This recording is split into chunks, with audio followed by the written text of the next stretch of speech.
이 말을 하고 돌아서서 가만히 그 자매 마리아를 불러 말하되 선생님이 오셔서 너를 부르신다 하니 마리아가 이 말을 듣고 급히 일어나 예수께 나아가매 예수는 아직 마을로 들어오지 아니하시고 마르다가 맞이했던 곳에 그대로 계시더라.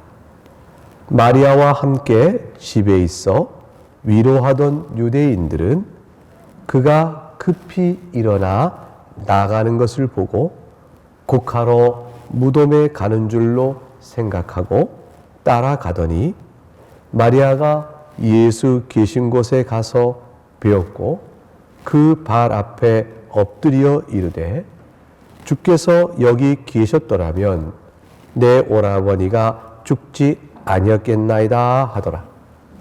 예수께서 그가 우는 것과 또 함께 온 유대인들이 우는 것을 보시고 심령에 비통히 여기시고 불쌍히 여기사 이르시되 그를 어디 두었느냐 이르되 주여 와서 보옵소서 하니 예수께서 눈물을 흘리시더라. 이에 유대인들이 말하되 보라 그를 얼마나 사랑하셨는가 하며 그중 어떤 이는 말하되 맹인의 눈을 뜨게 한 이 사람이 그 사람은 죽지 않게 할 수 없었더냐 하더라. 하나님의 말씀입니다. 하나님께 감사합니다. 내려에 모이신 몇 분의 우리 교우님들과 또 영상 앞에 모이신 사랑하는 교우 여러분에게 우리 주 예수 그리스도의 은혜와 평강이 가득하고 충만한 은혜가 있기를 주의 이름으로 축복합니다. 오늘 본문의 말씀은 크게 대지가 네 가지 구성입니다. 우리를 부르시는 예수님의 모습을 알고 또 뿐만 아니라 심령의 비통히 여기시고 불쌍히 여기시는 예수님에 대한 모습을 우리가 살피고 눈물을 흘리시는 예수님을 우리가 살펴보게 됩니다.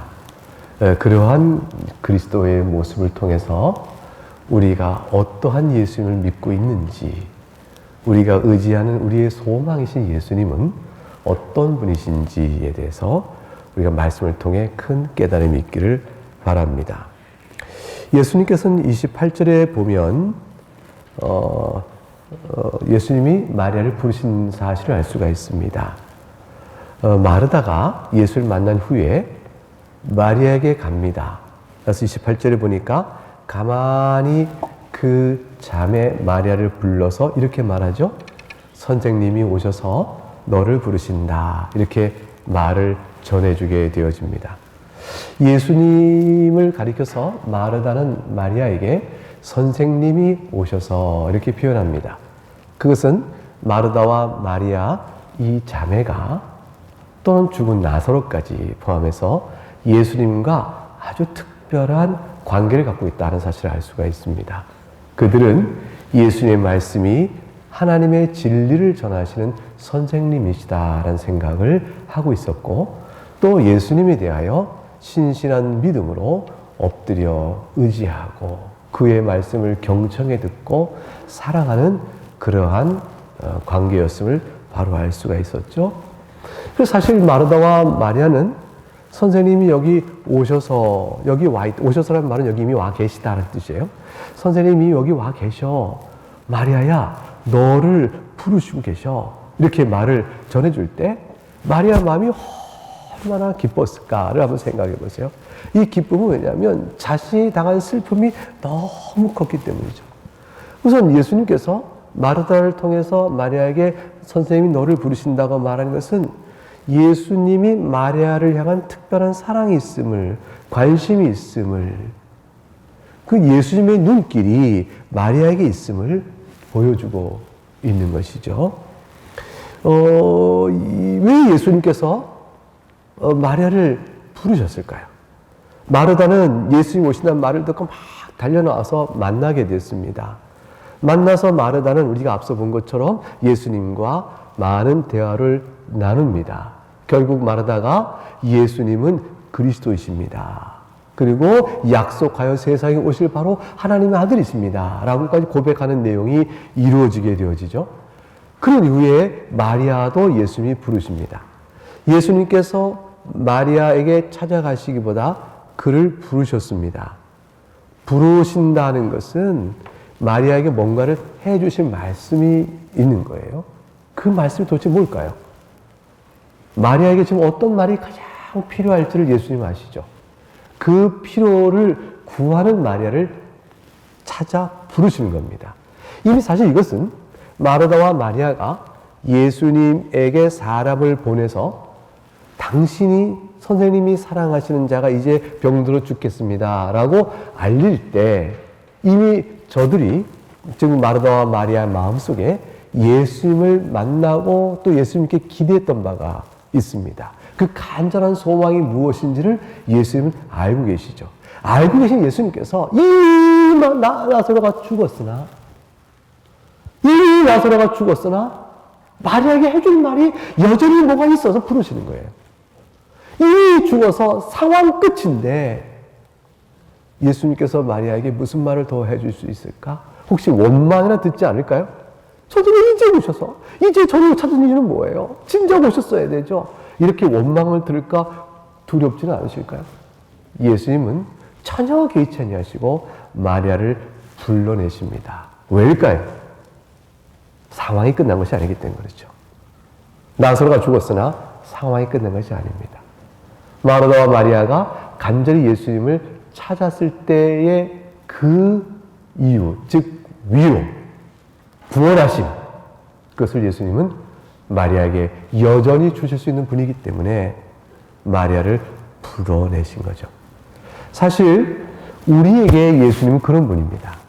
이건 마리아에게만 그런 것이 아니고 우리 모두 예수 그리스도를 믿는 주의 자녀에게 다 똑같이 적용되어지는 그런 예수님이세요. 신약성경 에베소서 1장 3절부터 5절을 한번 열어볼까요? 신약성경 에베소서 1장 3절로부터 5절 말씀을 보겠습니다.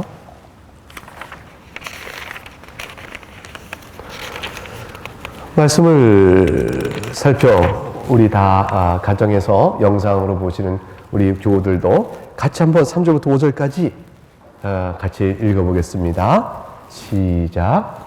찬송하리로다 하나님 곧 우리 주 예수 그리스도의 아버지께서 그리스도 안에서 하늘에 속한 모든 신령한 복을 우리에게 주시되 곧 창세 전에 그리스도 안에서 우리를 택하사 우리로 사랑 안에서 그 앞에 거룩하고 흠이 없게 하시려고 그 기쁘신 뜻대로 우리를 예정하사 예수 그리스도로 말미암아 자기의 아들들이 되게 하셨으니. 사랑하는 교우 여러분, 이 말씀을 근거로 하여 여러분이 어떠한 분이신지 생각해보고 설명해보세요. 우리는 예수 그리스도를 믿는다라고 했을 때 세상에 볼 때는 교회 다니는 사람 정도입니다. 그럼 우리는 하나님 보실 때는 교회 다니는 사람이라는 것이 아니고 훨씬 더 근본적으로 영적으로 다른 위치에 다른 특별한 이름으로 부름을 받고 있습니다. 불림을 받습니다. 우리 주 예수 그리스도의 아버지께서 3절 그리스도 안에서 우리에게 모든 신령한 복을 주셨으니 우리는 그리스도 예수 안에서 신령한 복을 받는 사람이요. 4절에 우리는 창세전에 택함을 받은 사람이요.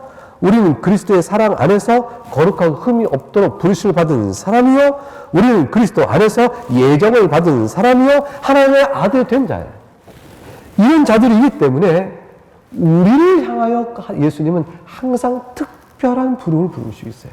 어느 때 있든지 찾아와 우리를 불러 내가 너를 부른다 하고 부르십니다. 이러한 특별한 관심이 사랑하는 교우 여러분 각각에 있다는 사실을 믿으시길 바랍니다. 예수 그리스도께서 부르는 말씀을 듣고 29절에 보니까 오늘 본문에 마리아가 급히 일어나서 주님께 나아갑니다. 아주 서둘러 일어나죠. 슬픈 상황이었던 마리아가 턱 주저앉아서 울음 속에 갇혀 있었겠지만 주님이 오셨다. 예수님께서 선생님이 오셔서 너를 찾으죠 라는 말을 듣자마자 마리아는 신속히 일어납니다. 일어날 때 자기 옷 매무새, 머리카락, 자기 단정한 모습, 사람이 나를 어떻게 볼까? 주님이 나를 어떻게 바라보실까? 전혀 개의치 않습니다. 그냥 이 모습 그대로 급히 달려가는 것이죠. 날개에 단듯이 주님이 오셨다고요? 버섯발, 우리 버선발로 하듯이. 신도 신자체 막 달려가듯 주님께 막 달려갑니다. 왜 그랬을까요? 너무나도 나사로가 병들어서 죽을 때가 될 때, 우리 주님이 계셨더라면, 우리 주님이시라면, 주님께만 위로와 소망인 줄 알고 기다렸던 주님이신데, 이제 나사로가 이미 죽어 나흘이 되었으나, 여전히 마리아 마음속에는 주님을 향한 소망과 위로가 절실했던 것이죠. 즉, 마리아는 주님께 달려갑니다. 주님, 상황 끝났어요. 이제 오셔 저를 찾으면 무슨 소용이 있어요? 이렇게 묻지 않습니다. 여전히 주님께 소망을 둡니다. 절망인 상황에 스스로 주님을 멀리해가는 어리석은 인간이 있습니다. 스스로 우리가 생각하죠. 지금은 주님께 나가봐야 소용없어. 이제 상황 끝이야. 사랑하는 여러분, 살아가는 동안에 우리 생활에 어려움이 있을 수 있어요. 고통과 환란이 있을 수 있습니다. 이제는 이거는 어쩔 수 없어. 예수님도 기도해봐야 소용없어 라고 할 만큼 실제 삶에 어려움이 있다 할지라도 주님께 나가셔야 합니다. 주님께 나가세요. 죽음보다 절망인 상황은 없죠. 그러나 마리아를 부르시는 부름에 마리아는 죽음의 절망을 당한 상황 속에서 예수님께 나아갑니다. 마리아가 잠깐요, 예수님께 나가기 전에 급히 잠깐만요, 뭐 머리도 빗고 옷도 다시 입고 어떤가 이렇게 생각하지 않아요? 그대로 그냥 나아갑니다. 슬픔이 큰 사람은 자기 모습 돌아보지 않고 주님 앞에 그냥 엎드리게 되어 있습니다. 죄로 인한 고무함과 죄로 인한 마음이 상한 사람, 예수 그리스도의 용서 외에는, 약속의 복음 외에는 살 길이 없다는 생각을 절감하는 사람은 그리스도의 복음 앞에 지체 없이 나가게 되어 있습니다. 왜 예수 그리스도의 복음을 듣고도 나가기를 저주할까요? 왜 그리스도의 복음을 듣고도 그리스도 앞에 엎드리기 주저할까요? 그 전부 남아있는 자기의 모습을 바라보는 것이죠. 자기의 모습을 자꾸 보는 사람은 주님께 나가기를 주저합니다. 내가 나가서 가장 선한 예는 내가 이런 죄인의 모습 어떻게 주님께 나가나? 이 말을 지져오게 되면 내가 주님께 나갈 만한 자기 의와 선이 있어야 나가지. 명분과 이유를 따져야 되지. 라는 여전히 주 앞에 나와야 될 전적으로 무능하며 무력하며 파산된 사실을 모르기 때문에 나오는 말입니다. 삶의 실존도 마찬가지예요. 먹고 살기가 완전히 무너진 사람은 하나님밖에 의지 없어서 나와 기도하겠죠. 그러나 살만한 힘이 있다 싶은 사람은 하나님께 기도하기보다는 여전히 자신을 믿고 바라봅니다. 상황의 절망은 주님밖에 없습니다. 상황의 절망에 이르러서서 주님을 바라보는 그 무릎 꿇음은 사실은 지금 우리 모두에게 누구도 예외 없이 요구된 일입니다. 우리가 누구라서 내가 주님 앞에 나와 주의 음성을 듣기에 주저할 만큼 가진 것이 있는 사람이 누가 있어요? 생명이 우리 것이 아니며 상황 모든 일의 환경과 장차 있을 내일 알지 못하는 우리는 일용할 양식을 주께 구하듯 영육간의 삶의 형편 놓고 주 예수 앞에 엎드려야 하는 것입니다. 마리아는 나왔습니다. 예수께 나와 신앙을 고백하고 예수를 향한 사랑을 믿고 의지하며 자신의 사랑을 주 앞에 내어드립니다. 예수님이 30절에 보게 되면 마리아에게 찾아가지 아니하시고 마리아를 불러내십니다. 도대체 왜 그러셨을까? 30절에 예수님은 아직 마을로는 들어오지 아니하시고 마르다가 맞이했던 마을 바깥 그대로 머물러 계셨습니다. 그리고 마리아를 불러내신 것이죠. 사실 조문하러 왔으면 마리아를 찾아가야죠. 근데 주님 마리아를 나오라고 하십니다. 예수님은 굳이 마리아를 찾아가 그녀와 그 가족들과 그 이웃들이 보고 있는 것, 조문하러 온 예루살렘에서 온 많은 유대인들이 있다고 돼 있잖아요, 본문에. 그들이 보는 앞에서 눈물로 조문하실 의사가 없으셨습니다.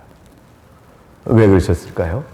예수님은 조문하러 오실 필요가 없으신 분이에요.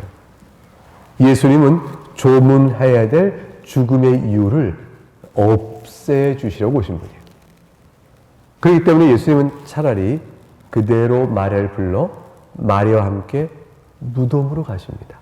마을 밖에 있는 무덤으로 바로 마리아를 데리고 가십니다. 이것이 마리아를 불러내시는 예수님, 그리고 불러내신 마리아에게 주는 참된 위로가 그렇게 되어지는 것입니다.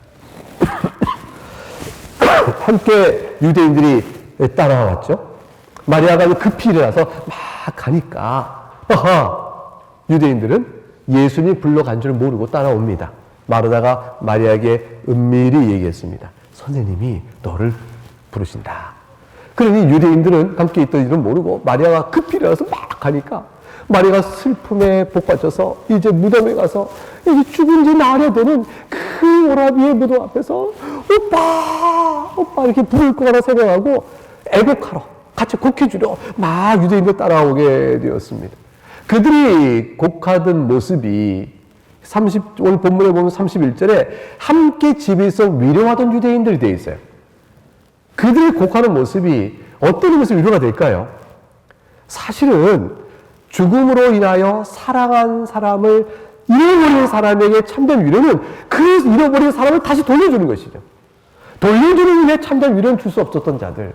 결국은 곡하는 소리로 하는 위로라는 것은 잃어버린 자를 돌려줌이 아니요, 이 상실한 사람 옆에서 그의 슬픔을 같이 울어줘 슬픔을 동감하고 있는 사람들의 모습을 보여줄 따름이에요. 진정한 위로가 아니죠. 그냥 그들이 위로하려고 마리아가 뛰어가니까 역시 또 같이 가서 곡을 같이 해줘서 마리아의 위로를 해주겠다 하고 갑니다. 그러나 그들이 막 따라오는 그 일은 결국에는 나중에 예수님께서 나사로를 부활시키실 때 나사로야 나와라! 그 말씀의 능력으로 그를 살리실 때 그 모든 놀라운 현장을 목격하는 증인들로 다 남게 되어집니다. 계주의 어떤 이들은 그 사건을 목도하고 그리스도를 믿는 자들이 되어질 것이요, 그의 훗날 오순절 성령 강림 때에 사도들의 복음을 듣고 주 앞에 나오게 될 무리 가운데 속할 자들이 되어질 것입니다. 예수님은 마리아의 눈물과 슬픔을 다 아시는 주님은 실로 마리아를 만나고 난 뒤에 그들의 모든 반응을 보시고 오늘 본문 32절에 보게 되면 33절에 유대인들이 우는 것과 마리아가 우는 것을 보시고 심령의 비통히 여기시고 불쌍히 여기시는 모습을 나타내 보이십니다. 마리아가 예수님을 부름받고 막 급히 달려와 예수님 앞에 32절에 보게 되면 그 발 앞에 엎드렸다 되었습니다. 그냥 슬픔에 북돋아, 예수님 보니까 슬픔이 더 북받친 거죠. 예수님이 북받치니까 주님 하고 더 엎드려 울게 되어지고, 사랑하는 주님이 이곳에 계셨더라면, 이러한 그 예수님을 향한 안타까움, 예수님이 계셨더라면 좋았겠다라는 상황에도 안타까움도 있었을 것이고, 그러나 그리던 선생님 상황에 대해 더욱더 애타게 고대했던 예수님이 이 눈앞에 계시니까 그 자리에 털썩 엎드려 절을 합니다.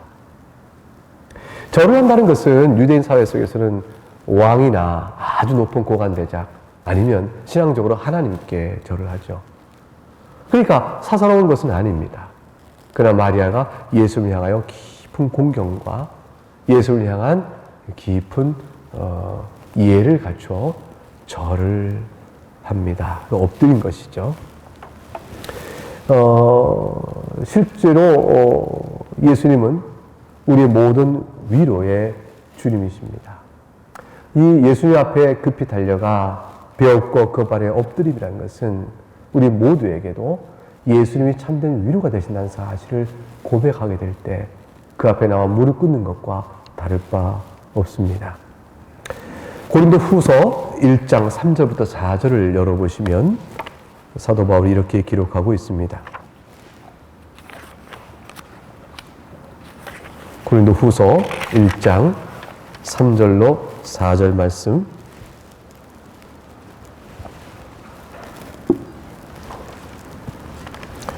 (3절로 4절) 이 말씀을 우리 각각 가정에 있는 우리 어린아이들도 힘껏 또박또박 엄마 아빠와 같이 읽는 겁니다. 같이 읽어보겠습니다. 시작. 찬송하리로다. 그는 우리 주 예수 그리스도의 하나님이시요 자비의 아버지시요 모든 위로의 하나님이시며 우리의 모든 환난 중에서 우리를 위로하사 우리로 하여금 하나님께 받는 위로로서 모든 환난 중에 있는 자들을 능히 위로하게 하시는 이시로다. 사랑하는 교회 여러분, 잘 들으세요. 지금 우리가 당하는 어려움이 어떤 것이든 코로나19로 인해서 생활에 불편함이 많이 있고 감염된 분은 또 치유에 어려움이 있고 기저질환이 있어서 또 노약자들은 또 생명을 잃는 경우도 있으며 또 소소한 일상생활에서는 학교에 가지 못하고 오늘 이와 같이 복된 주일에 예배로 모이지 못하는 이런 어려움도 있습니다. 이 모든 것들은 다 우리 심령에 근심을 가득 채워줍니다. 그리고 안타까움도 주어집니다. 그러나 위로의 하나님을 바라보러 갑니다. 예수 그리스도의 아버지이신 하나님이 우리의 자비의 하나님이요 모든 위로의 하나님이요 환난 중에서 우리를 위로하신다고 되어 있습니다. 우리가 비록 한 자리에 모여 예배하지 못하지만 영으로 각각의 처소에서 영상으로 예배하면서 우리를 이끄시고 함께 이 공적 예배에 참여토록 이끄시는 하나님의 손길 앞에서 우리는 감사를 드리면서 위를 받아 누려야 하는 것이죠. 우리는 예수께 속한 사람이라. 이 위로의 하나님, 자비의 하나님의 이 놀라우신 위로와 자비가 어떻게 우리에게 주어질까? 예수 그리스도의 아버지시기 때문에 그러신 거예요. 하나님께서 그리스도를 우리에게 보내심으로 그리스도를 통한 죽음과 그의 사역과 그의 부활의 능력, 그 행하신 모든 일을 통해서 과연 우리를 사랑하시고 우리를 위로하신 분이심을 나타내 보이십니다. 구약성경 이사야 가게 되면 40장에 이 말씀이 나와요. 한번 찾아보세요. 구약성경 이사야서 40장. 우리 가정에 있는 아이들도 열심히 찾아보세요. 제가 가진 성경은 1156쪽 어간에 있습니다. 1013쪽 성경이 두 가지가 있네요. 1156쪽 또는 1013쪽 어간에 있는데 40장, 그 유명한 40장 1절 말씀. 1절 말씀을 같이 보면 너희의 하나님이 이르시되 너희는 위로하라 내 백성을 위로하라 그랬습니다. 이스라엘 백성을 위로하라고 하나님이 말씀하세요. 그 위로는 2절의 내용이 이겁니다. 너희는 예루살렘의 마음에 닿도록 말하며 그것에게 외치라. 그 노예의 때가 끝났고 그 죄악이 사함을 받았느니라. 그의 모든 죄를 말미암아 여호와의 손에서 벌을 배나 받았느니라 할지니라 하시니라. 이스라엘 백성이 하나님께 범죄하여 하나님의 벌을 받고 있고 징계를 받고 있지만 하나님 말씀하십니다. 너희 모든 죄를 내가 사해버리고 너에게 용서의 참된 위로를 주겠다 하세요. 어떻게 그 일이 주어질까요? 어떻게 그 일이 주어질까요? 3절 말씀에 그 일이 이루어지는 방식을 이렇게 설명합니다.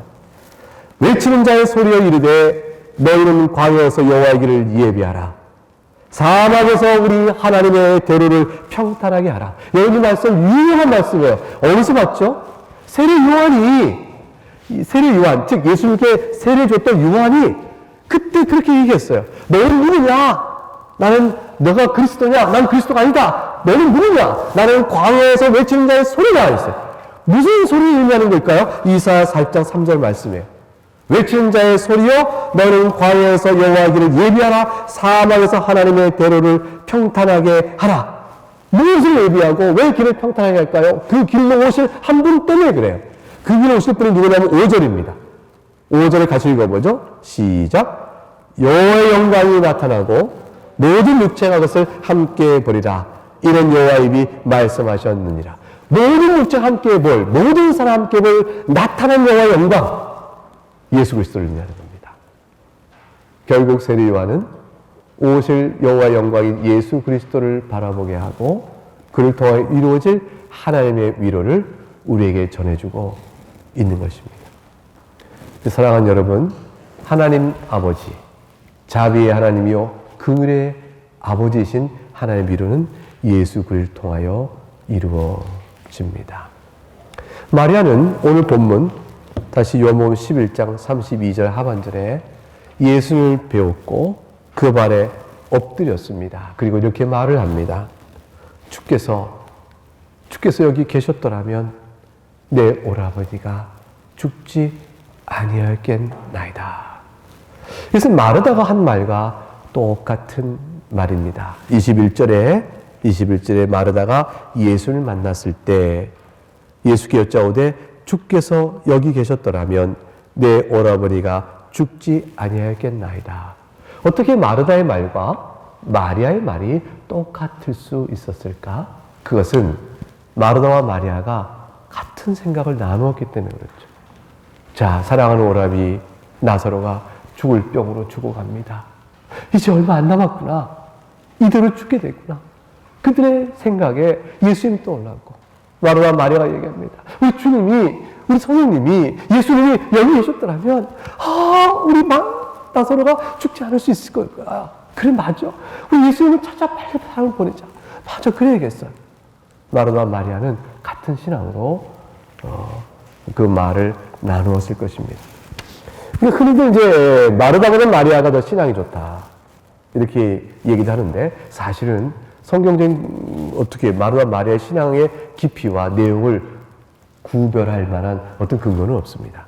다만 이제 예수님이 오실 때 마르다는 분주히 예수님 드실 것을 준비하느라고 바빴고 마리아는 예수님의 말씀을 들어서 더 좋은 걸 선택했다라는 선택의 그 순간의 선택의 차이를 들어서 예수님은 말씀을 듣는 일이 얼마나 소중한 것인가를 일깨워 주시지만 그 자체가 마리아가 마르다보다 더 신앙이 좋다 이렇게 말하기는 해석적인 다소 어려움이 있죠. 마르다와 마리아는 사랑하는 예수님 앞에서 신앙을 깊게 나누는 경건한 자매였습니다. 아마도 마리아가 마르다가 말한 말, 하지 않은 말, 그러나 이제라도 주께서 원하시면 무엇이든지 하나님께 구하실 때 하나님께서 들으실 줄 믿습니다 라고 말했던 그 말을 마리아는 안 했지요. 그러나 마르다와 마리아는 같은 신앙이기 때문에 마리아도 그 말을 할 수 있는 것이라 볼 수가 있습니다. 이러한 마리아의 고백을 들으시는 예수님, 그 심정이 어떠셨을까? 33절에 그 심정이 이렇게 기록되어 있습니다.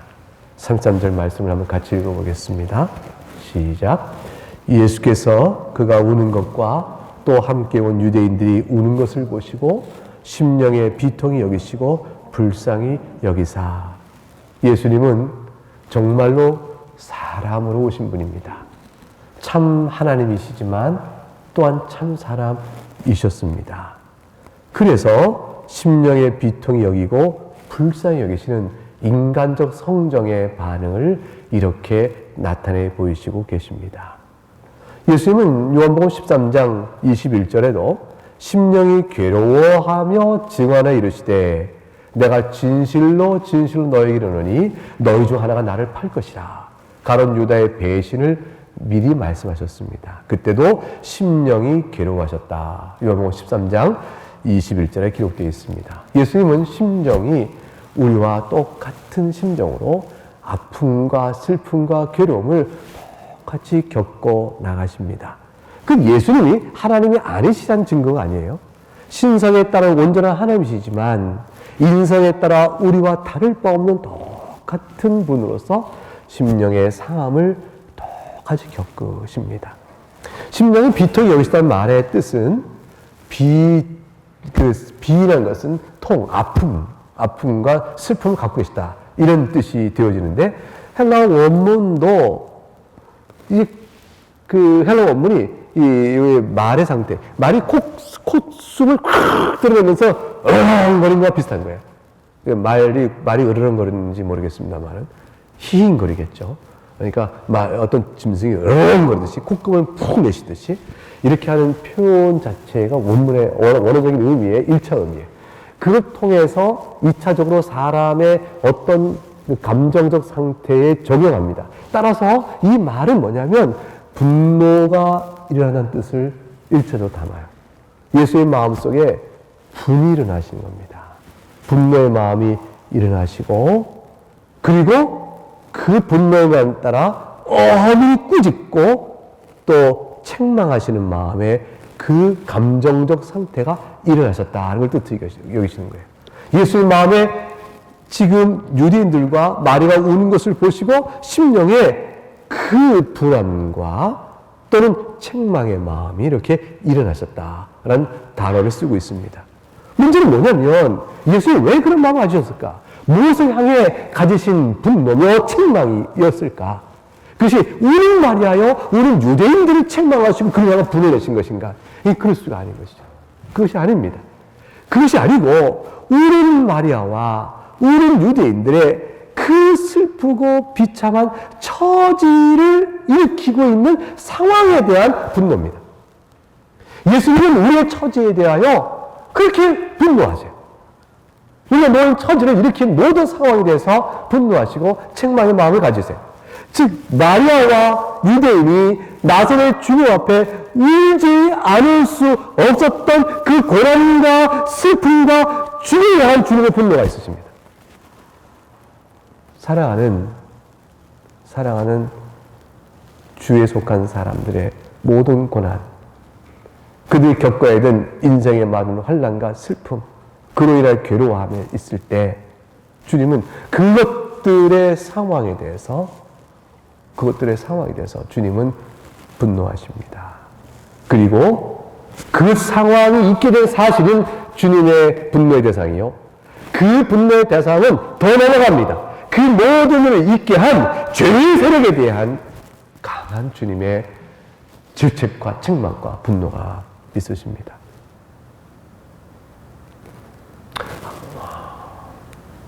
우리가 교회가 환난을 당할 때,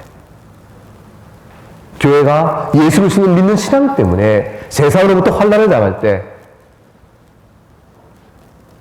그 환난을 당하는 교회의 그 환난을 분노하시고 그 환난을 죽이는 원인인 세상에 지배하고 있는 죄의 세력에 대해서 주님께서는 분노하십니다. 그리고 더 나아가서 우리를 향하여 불쌍히 여기십니다. 즉 죄의 세력에 죄로 인하여 당하는 이 슬픈 세상 속에서 슬픔과 아픔과 환난을 겪는 비참한 인생을 겪어야 하는 우리들을 향해서는 주님이 불쌍하게 여기시는 겁니다. 이 불쌍히 여기시는 말은 마음이 그저 안 됐다라는 정도가 아니에요. 훨씬 강합니다. 주의 마음이 들끓는다는 거예요. 물 끓듯이 요동을 치고 아파하시는 거예요. 그 괴로움이 있는 거예요. 그 괴로움으로 우리의 슬픔을 그대로 마음에 다 받으셔서 동정하시고 동감하시고 아파하시면서 불쌍히 여기는 거예요.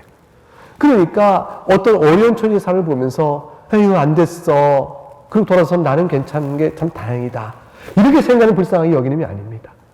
어려운 삶 처지고 좀 도와주자. 나는 저렇지 않은 게 됐어. 라는 식의 아픔이 아니에요.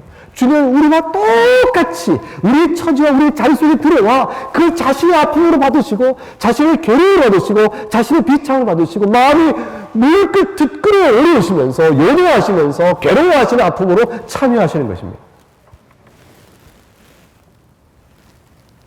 우리를 향한 사랑의 마음으로 여러분이 어떤 상태나 여러분이 어떤 괴로움과 여러분이 어떤 슬픔의 상태에 있든지 주님 그 자리에 그 마음을 함께 계세요. 멀리 계시지 않으세요. 주님 우리를 부르세요. 그리고 우리가 겪고 있는 상황에 대한 비통의 여기심과 그리고 불쌍히 여기시면서 그 마음으로 아파하시면서 우리의 아픔을 함께 하십니다. 그런 주님께서는 34절에 보니까 그 그를 어디다 두었느냐라고 말씀하십니다. 몰라 물으셨겠습니까? 마리아의 눈물과 유대인들의 그 울음의 근본적 이유는 나사로의 죽음에 있은즉 근본적인 원인을 해결해 주시고자, 그래 너희가 나사로의 죽음 때문에 이 슬픔과 이 아픔과 이 죄 아래 사망의 고통을 맛보는구나, 나사로가 어디 있느냐 이렇게 묻는 것은 내가 그 문제를 해결하리라는 것과 똑같은 뜻이죠. 몰라 모르시는 것이 아니에요. 슬픔이 나사로 때문이 아니냐, 내가 이 일을 해결하겠다. 유대인들이 대답합니다. 주여 와서 보옵소서. 유대인들은 예수님을 향하여 보세요, 이게 끝난 일이 아니에요. 우리가 어찌 슬퍼하지 않을 수 없습니까? 보세요, 이제 다 이렇게 썩어졌습니다. 얼마나 우리가 슬퍼할 만한지, 얼마나 괴로운 일인지 보세요, 주님. 유대인들은 그 슬픔의 장소 속에서 절망을 공감하도록 예수님이 끌어갑니다. 그러나 예수님께서 35절에 놀라운 장면을 나타내 보이시죠? 예수께서 눈물을 흘리시더라. 예수님의 눈물은 33절에 마리아가 우는 것과 한편 유대인이 우는 것과 같지 않습니다. 저들이 우는 것은 곡하는 것입니다. 즉 31절에 마리아와 함께 집에서 위로하던 유대인들이 그가 급히 일어나 나가는 것을 보고 곡하러 무덤에 간 줄 알고 소리를 울면서 어쩌면 좋은가 어쩌면 좋은가 이렇게 탄식 우는 그런 곡하는 울음이 아니에요. 주님은 매우 절제된 눈물입니다. 즉 심령의 비통이고 불쌍히 여기시며 동정 동감하며 흘리시는 눈물입니다. 사랑의 발로에서 나오는 사랑의 표현을 흘리시는 눈물이에요. 내가 너희들의 아픔을 안다. 내가 너희의 아픔을 안다. 하고 오신 눈물이에요. 히브리서 4장 15절에 가게 되면 우리에 있는 대제사장은 우리의 연약함을 동정하지 못하실 리가 아니요 모든 이에 우리와 똑같이 시험을 받으신 이로되 죄는 없으시다 했습니다. 우리의 연약함을 그대로 아시는 주님, 그 아픔을 담으시고 우리를 위하여 우신 겁니다. 예수님이 우시는 일은 크게 두 가지인데, 하나는 우리를 위하여 우시는 것이고요, 하나는 자신이, 그것도 근본적으로 우리를 위한 것입니다. 우리를 위하여 행하시는 구원 사역을 감당하시면서 우십니다. 예수님께서 이 땅에 오신 목적을 성취하시는 일에 있어서 우시고, 그걸 다 이루시는 주님이 우리를 향하여 울어주십니다. 예컨대 지금 예수님이 우시는 울음은 우리를 향하여 우시는 울음이신데, 히브리서 5장 7절에 가게 되면 예수님이 자신의 감당해야 될 우리를 위한 구원 사역을 위하여 우셨어요. 히브리서 5장 7절에 이렇게 기록되어 있습니다. 그는 육체에 계실 때에 자기를 죽음에서 능히 구원하실 이에게 심한 통곡과 눈물로 간과 소원을 올렸다. 그의 경건하심으로 말미암아 들으심을 얻었느니라. 이렇게 말합니다. 사랑하는 여러분, 능히 우리를 구원하실 이에게 심한 통곡과 눈물로 간과 소원을 올렸다. 이것은 딱 예수님께서 겟세마네 동산에서 땀방울이 핏물처럼 된 만큼 울었던 눈물을 연상케 하는 거죠. 주님은 자신의 짊어질 구원 사역의 그 어마어마한 하나님의 진노를 다 받으셔야 했다는 거예요. 우리의 죄를 위해서, 우리의 죄를 위해서 그가 당하실 심판과 진노의 그 어마어마한 그걸 감당하시려고 눈물과 통곡으로 주 앞에 간 것이었습니다. 그 예수의 눈물입니다. 그 눈물은 우리의 눈물을 씻기 위한 눈물이에요.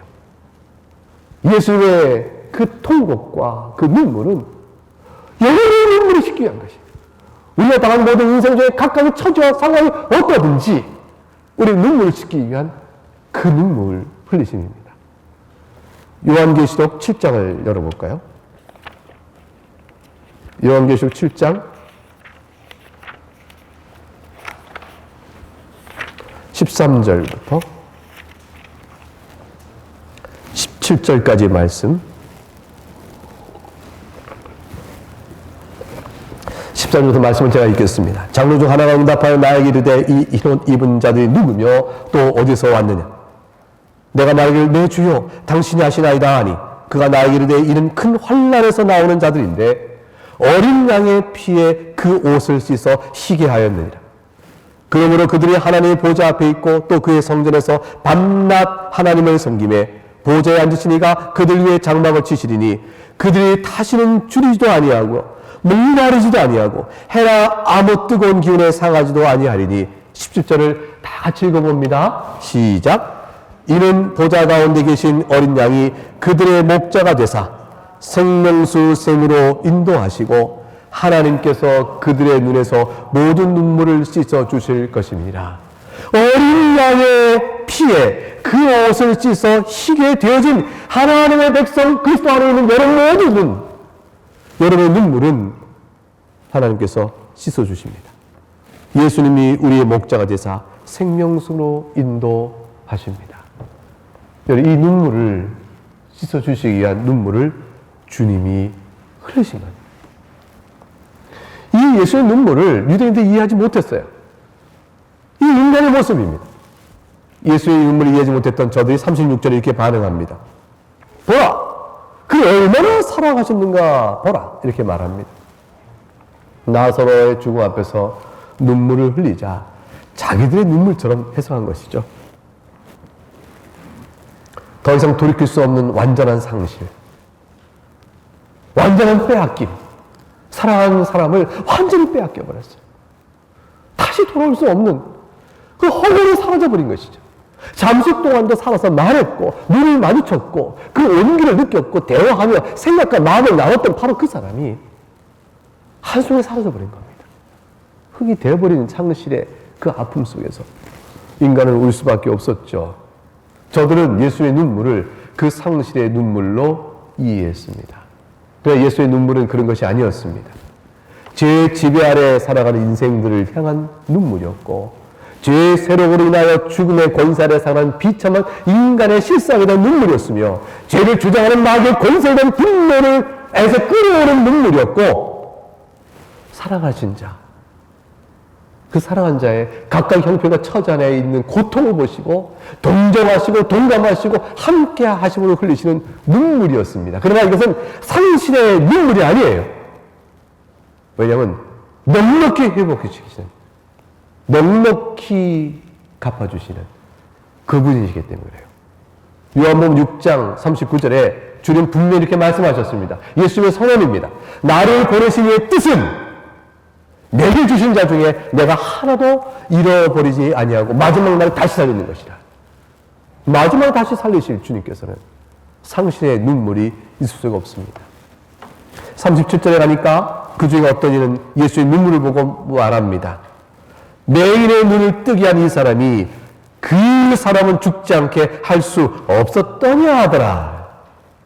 빈정거림이 있습니다. 이것은 예수님을 향한 신앙의 태도가 아닙니다. 빈정거림입니다. 이것을 죽게 할 수 없었다. 죽지 않게 할 수 없었다. 그 뜻을 담고 있는 빈정거림이라면 이런 것이죠. 예수님의 눈물을 보고 예수님도 죽음 앞에서 어쩔 수 없는 것이다. 무력한 능력자. 결국은 맹인의 눈을 뜨게 하였다 하고 세상에 널리 그 능력을 과시했지만 때를 놓치니까 나사로의 죽음에 가는 길을 붙잡아 되돌리킬 수 없었던 것. 그 죽을 병은 고칠 수 없었던 것. 그래서 그가 지체한 것도 그런 것이 아니겠는가. 어쩔 수 없으니까. 결국은 예수님을 능력을 제한하여 고칠 만한 것을 고치는 사람 정도로 빈정거림이 이 안에 있을 수 있습니다. 그 아니면 더 나가서 가만히 있어봐. 나사로를 눈뜨게 살리지 못했다면 맹인의 눈을 뜨게 했던 건 사실일까? 아니 생각해보세요. 아니 나사로가 죽어가는 병이라서 못 고쳤다면 여보게 그래서 꿈을 낸 거라면 아니 그럼 맹인의 눈을 떴다는 건 사실일까? 이거 못했으면 저것도 못한 거 아니야. 그러니까 맹인의 눈을 뜨게 한 것도 아마도 사실이 아닐지도 몰라. 그래 맞아. 유대인들 사회는 맹인의 눈을 떴다는 사실로 인해서 예수님이 하나님께 고르신 자라는 그 신앙이 자꾸 퍼져가는 것을 경계했던 자들인지라 나서의 죽음 앞에 흘리는 눈물을 빙자하여 예수님을 또 이렇게 조롱하고 또 멸시하거나 또 헐뜯는 일을 할 수도 있겠죠.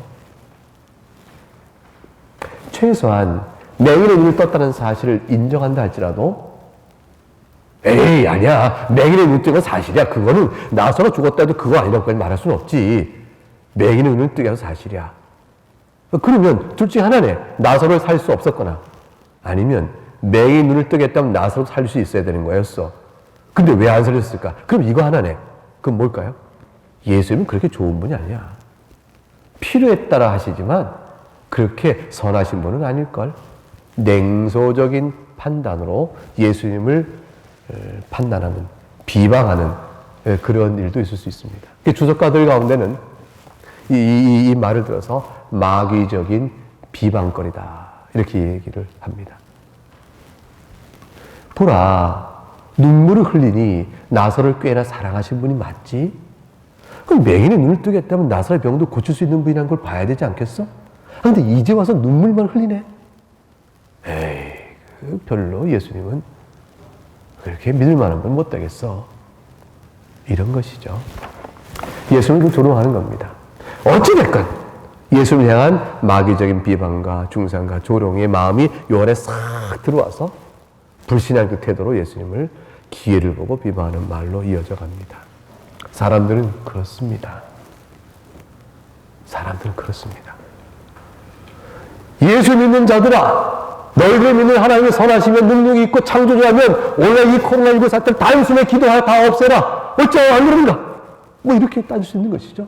자연재앙과 사회적 재앙과 모든 이유와 원인이 무엇이건 간에 인간의 책임과 자신에 대한 하나님 앞에 돌이켜 회개하면 생각지 아니하고 마땅히 그것이 있게 하라. 그렇게 되는 것이죠. 예수의 십자가에 죽으십니다. 죽으시니까 그날의 사람들이 십자가 앞에 모여서 뭐라고 말합니까? 그가 남은 구원한다고 하지만 자기를 스스로 못 구원하냐? 자, 이스라엘 왕이라고 말한 저자여, 지금 십자가에 내려와! 그러면 내가 너를 믿겠다라고 말합니다. 예수님의 십자가 죽음의 뜻을 알지 못하는 인간적 판단에 따라 주님을 조롱합니다. 하나님을 조롱하는 많은 사람들은 그런 것이죠. 자기 생각대로 하나님이 권능을 행하여야 하나님이라 생각합니다. 그 교만한 생각을 버리지 않습니다. 그리고 도리어 그걸 빙자하여 하나님과 예수 그리스도의 복음을 조롱합니다. 하나님께서는 창조주시고 만드신 만물을 그의 선하신 뜻과 지혜대로 다스려 가십니다. 오늘 우리가 당하는 일도 다 그러합니다. 우리에게 요구되는 것은 단 하나입니다. 주님 앞에 급히 달려와 엎드리는 것입니다. 왜냐하면 주님께서는 사랑하는 자를 지금도 부르시기 때문이에요. 나사로 어디 두었느냐? 주님의 이 음성은 네가 왜 슬퍼하는지 내가 안다라는 것이에요. 우리의 슬픔과 아픔과 괴로움을 우리 주님 앞에 내어놓기도 하시는 우리 사랑하는 나그네 교회 교우 여러분이 될 수 있기를 주의 이름으로 축복합니다. 함께 찬송하겠습니다.